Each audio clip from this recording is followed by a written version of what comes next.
जी अस्सलाम वालेकुम। Welcome to Pakistan stock netic. उम्मीद है कि जी आप तमाम दोस्त खैरियत से होंगे। अब जो क्योंकि है वो वीक ख़त्म हो चुका है आज।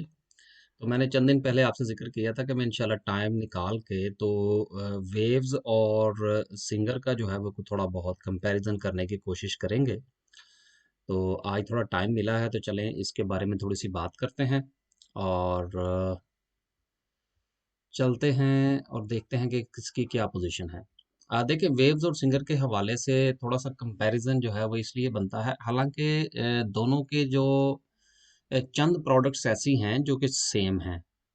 लेकिन चूंकि कैटेगरी सेम में आते हैं, सेक्टर सेम में आते हैं, तो इसलिए हम इनका कंपैरिजन कर सकते हैं। हालांकि पेल की जो है वो कुछ बाकी भी प्रोडक्ट्स हैं जो कि वेव्स नहीं बनाता, लेकिन चूंकि कैटेगरी एक बन जाती है इनकी, तो इसलिए हम इनको आपस में कंपेयर कर सकते हैं। वेव्स की अगर बात करें, आज हम थोड़ा सा इसका फंडामेंटली भी जायजा लेने की कोशिश करेंगे और टेक्निकल की भी थोड़ी सी बात करेंगे इंशाल्लाह। देखिए वेव्स का जहां तक ताल्लुक है, अगर हम इसके ऊपर थोड़ा सा जायजा लें तो इस वक्त ये तकरीबन 25 रुपये 70 पैसे पे जो है वो ट्रेड कर रहा है। अगर हम इसका 52 वीक का हाई देखें तो ये इसका 52 वीक का हाई है। तो यहाँ पर हमें थोड़ा सा अंदाजा हो जाता है कि ये अपने 52 वीक के हाई से जो है वो कितना दूर है या कितना करीब है।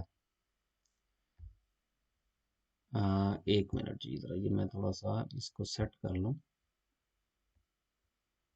कि हाँ ठीक है।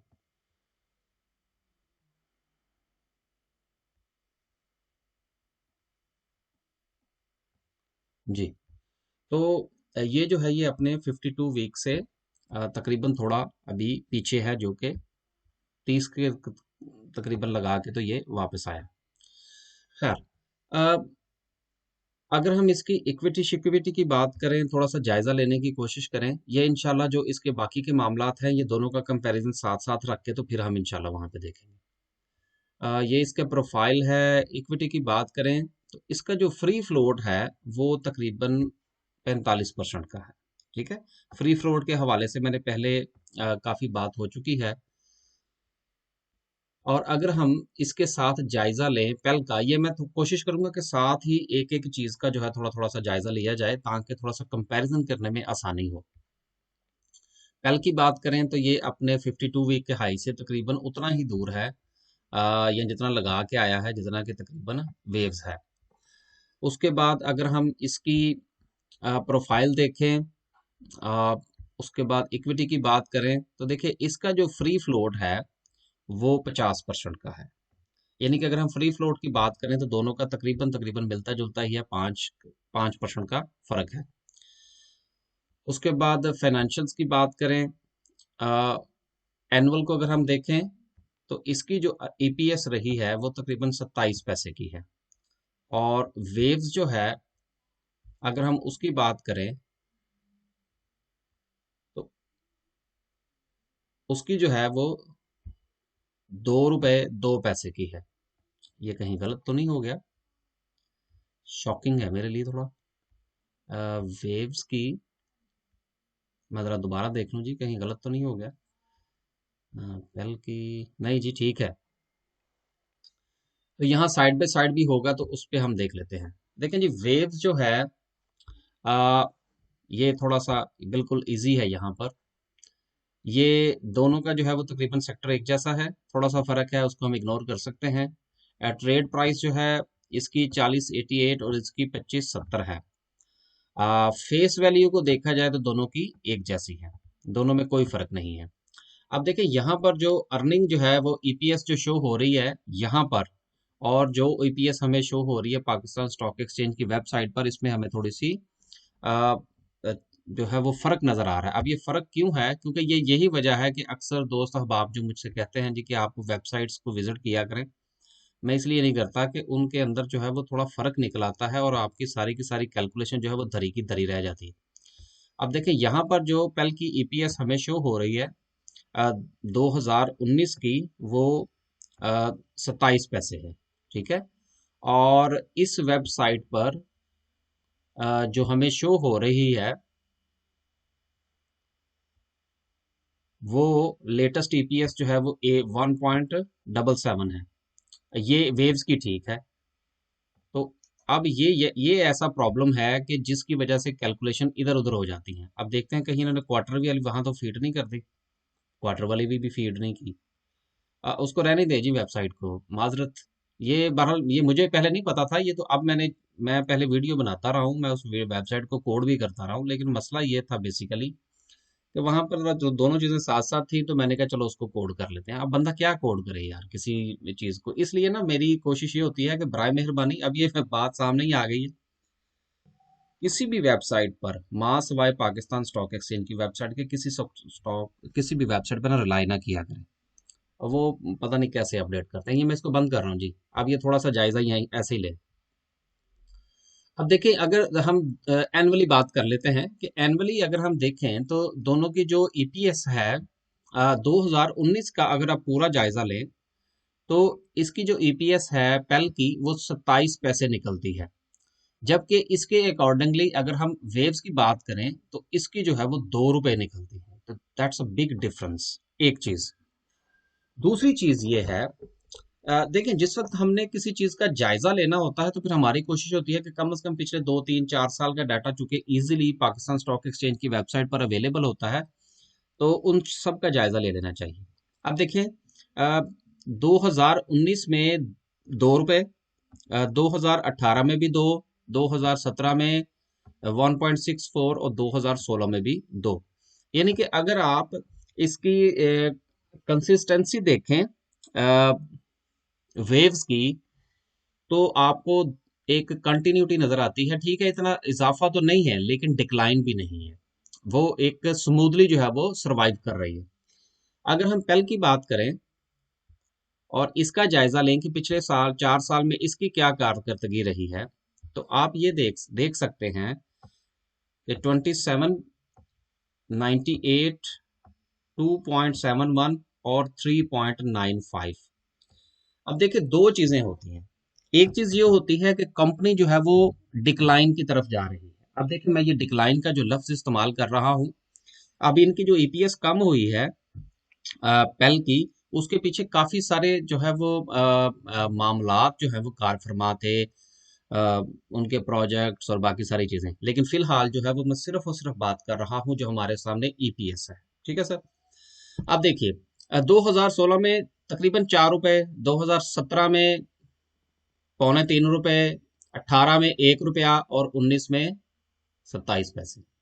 अब देखिए ईपीएस या ग्रोथ या इस किस्म की जितनी भी चीजें होती हैं, वो ये चीज साबित करती हैं कि कंपनी का मुंह जो है वो किस तरफ का है, ऊपर की तरफ है, नीचे की तरफ है या सीधा है। तो यहां से मेरे ख्याल है आपको अंदाजा हो गया होगा कि ये क्या है। उसके बाद वेव्स में देखें तो एक आपको स्टेबिलिटी नजर आती है। 2017 में थोड़ा कम हुआ लेकिन उसके बाद फिर वो पोजीशन उनकी ठीक हो गई। उसके बाद इसकी अगर हम रेशियोज की बात करें, ये ग्रॉस प्रॉफिट मार्जिन है, नेट प्रॉफिट मार्जिन है, ईपीएस की ग्रोथ। ठीक है, ईपीएस की ग्रोथ में फर्क जरूर पड़ा है, लेकिन अगर हम इसको कंपेयर करें पेल के साथ कि उसके कहाँ क्या हुआ है, तो ये आपके सामने है। अब ये ज्यादा तफसील में मैं इसलिए नहीं जा रहा क्योंकि ये मजीद तफसील तलब बातें होती हैं जो काफी सारे जो हमारे दोस्त अहबाब हैं। अ, चलें खैर इस बात को छोड़ें। कहने का मतलब ये है कि जो मैं मोटी मोटी चीजें होती है ना, वो जरा थोड़ी सी एक्सप्लेन कर रहा हूँ, ज्यादा डीप नहीं मैं जा रहा कि पैग क्या होता है, ईपीएस ग्रोथ क्या होती है, नेट प्रॉफिट मार्जिन कितने परसेंट हो तो बेहतर होता है, कितने परसेंट बेहतर हो तो नहीं होता। ये लंबी तफसील की बातें हैं। अगर हम पे आउट्स की बात करें तो आखिरी साल जो गुजरा है, आखिरी जो कभी पेल ने कुछ दिया अपने शेयर होल्डर्स को, वो 2017 में था। 2017 के बाद इसने किसी किस्म की कोई एडिशन जो है वो नहीं की। लेकिन इसके कंपैरेटिवली अगर हम वेव्स का जायजा लें तो वेव्स ने, जी, वेव्स के पे आउट्स की बात करें तो वेव्स ने 2017 में तो खैर कुछ नहीं दिया, ये 18 में इसने देना शुरू किया है।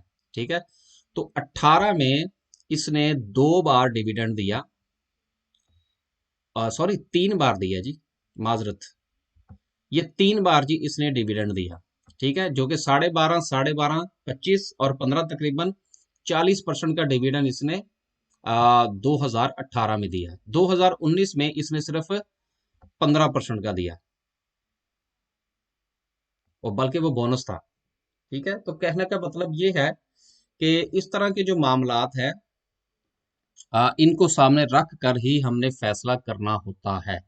अब देखिए यहाँ पर एक बात मैं आप लोगों से और करता चलूं, और वो ये है कि जो वेव सिंगर है उसकी उसकी जो इन्वेस्टमेंट है वो फॉरेन इन्वेस्टमेंट है, जबकि जो पेल है उसकी लोकल इन्वेस्टमेंट है। देखिए वेव्स के मालिक ने अगर कुछ पैसा पाकिस्तान से निकाल कर अपने बैरून मुल्क किसी अकाउंट में फर्ज करे डालना है, तो उसको हुकूमत पाकिस्तान को बताना पड़ेगा कि जी मुझे इतना प्रॉफिट हुआ है, उस पर वो टैक्स देगा और फिर उसके बाद वो वहां से अपना सरमाया निकाल लेगा।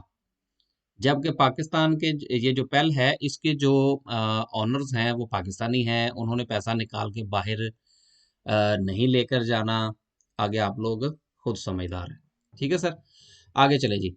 मैं किसी की बुराई या अच्छाई नहीं कर रहा। ठीक है, ये था एक बिल्कुल सादा सा फंडामेंटल के हवाले से, उसकी प्राइस के हवाले से। अब हम चलते हैं और टेक्निकल्स की बात करते हैं कि टेक्निकल्स हमें क्या कहते हैं कि इन दोनों के साथ मुमकिन तौर पर क्या हो सकता है। चार्ट की बात करें, अगर हम पेल की बात करें पहले, तो पेल जो है ये अपने हाई को लगाने के बाद अपनी वापसी पर रवां दवां है। मुमकिन तौर पर इसकी जो वापसी है वो क्या हो सकती है, ये हम थोड़ा सा जायजा ले लेते हैं। देखिए मुमकिन तौर पर ये इसका हाई था जो कि ये लगा के वापस आया, जो कि तकरीबन 4285 का था। ठीक है सर, और अब ये जो गुज़िश्ता दो कैंडल्स बनी हैं उसमें पहली कैंडल जो थी वीक थी और दूसरी जो था है वो थोड़ी मजबूत है। और अगर हम नीचे की तरफ जायजा लें तो ये हमें तकरीबन कोई 3898, इसको आप पूरा 39 ही कर लें कि तकरीबन 39 की तरफ जो है वो जाता हुआ नजर आ रहा है। ठीक है सर, अगर हम इसकी आरएसआई की बात करें, आरएसआई क्या कहती है, आरएसआई का अगर आप ये कर्व देखें, ये जो कर्व है ये ये क्या चीज साइन कर रहा है कि आरएसआई का मुंह जो है वो नीचे की तरफ है। और आपको पता है कि जब आरएसआई जो है वो नीचे की तरफ जाती है तो वो किस चीज को जाहिर करती है, वो सोल्ड पोजीशन को जाहिर करती है। और जब वो अप की तरफ जाती है तो वो बॉट को जाहिर करती है। और इसी की बेस पर हम लोग जो है वो डिसीजंस करते हैं कि आया के शेयर जो है उसको खरीदना चाहिए या कि उसको बेच देना चाहिए या कि इंतजार करना चाहिए। आप देखें कर्व जो है वो दो तरह के होते हैं। अब ये भी एक चीज मैं आपको यहाँ पर है तो टेक्निकल, मैं बिल्कुल सादा अल्फाज में थोड़ा सा समझाने की कोशिश करता हूँ, उससे आपको आसानी होगी। आप ये जो दो कर्व हैं आरएसआई के, इन दोनों का आपस में एक मवाजना कर लें तो उससे आपको आसानी हो जाएगी समझने में कि इस वक्त जो किसी शेयर का डिक्लाइन है और जो आरएसआई के अंदर जो मूवमेंट है, मूवमेंट की जो शक्ल है, वो शक्ल जो है वो किस तरह की हो तो उसका क्या मतलब होता है। जब आप इन दोनों को आपस में कंपेयर करेंगे तो उससे आपको समझने में आसानी हो जाएगी कि आया कि जो डिक्लाइन है क्या वो शार्प है या कि स्लो है। अपवर्ड अगर है तो वो क्या स्लो है या कि वो स्मूथ है, एक चीज। उसके बाद अगर हम इसके वॉल्यूम का जायजा लें तो आप देख सकते हैं कि वॉल्यूम इस वक्त जो इसके रख रहे हैं वो तकरीबन 20 डीएमएल लाइन से अब नीचे हो गया है, जो इसका रिसेंट वॉल्यूम लगा है। तो वॉल्यूम के कम होने का मतलब ये होता है कि चीजें अब थोड़ा सा अपने ट्रेंड को चेंज कर सकती हैं। उसके बाद हम चलते हैं जी वेव्स के चार्ट की तरफ। वेव्स जो है वो अपना हाई लगा के और किसी हद तक उसका जो लो है उसकी तरफ पहुंचने के करीब करीब है। हाई जो था वो इसने ये लगाया रिसेंट तकरीबन 30 रुपए 40 पैसे का, और मुमकिन तौर पर जो इसका लो है जिसकी तरफ ये रवां दवां है, जो पहली स्टॉप इसका हो सकता है वो 25 रुपए का है। मैं अपनी वीडियोस के अंदर भी काफी इस चीज का जिक्र कर चुका हूं कि मुझे ये 25 की तरफ जाता हुआ नजर आ रहा है। उसके बाद अगर हम आरएसआई की बात करें कि आरएसआई क्या कह रही है, देखिए इंडिकेटर्स तो बहुत सारे लगाए जा सकते हैं और एक्सप्लेन किए जा सकते हैं, लेकिन काफी टाइम कंज्यूमिंग होगा। अब आप ये देखें कि RSI जो है इसकी तकरीबन 30 को टच करने के करीब है। ठीक है। और पेल की जो था वो हमने देखा था कि RSI जो है, देखें RSI अभी 53 के करीब है। ठीक है। वेव्स की जो RSI है वो तकरीबन 30 को टच करने के करीब है, और ये जहां से गिरना शुरू हुआ था और जहां पर इसका मुमकिन तौर पर स्टॉप हो सकता है, उस स्टॉप के तकरीबन ये करीब करीब पहुंच चुका है। देखिए ये एक सिंपल था, बहुत सादा सा मैंने एक कंपैरिजन बनाया पेल का और वेव्स का। बाकी इस की बुनियाद पर आप बिल्कुल कोई फैसला ना कीजिएगा, लेकिन सिर्फ इससे आप थोड़ी सी बहुत हेल्प ले सकते हैं। ये just for the time being आप इससे थोड़ा सा जायजा ले सकते हैं कि चीजें किस तरफ को मुमकिना तौर पर जा सकती हैं। ठीक है सर। तो आज के लिए इतना ही जी। अल्लाह हाफिज।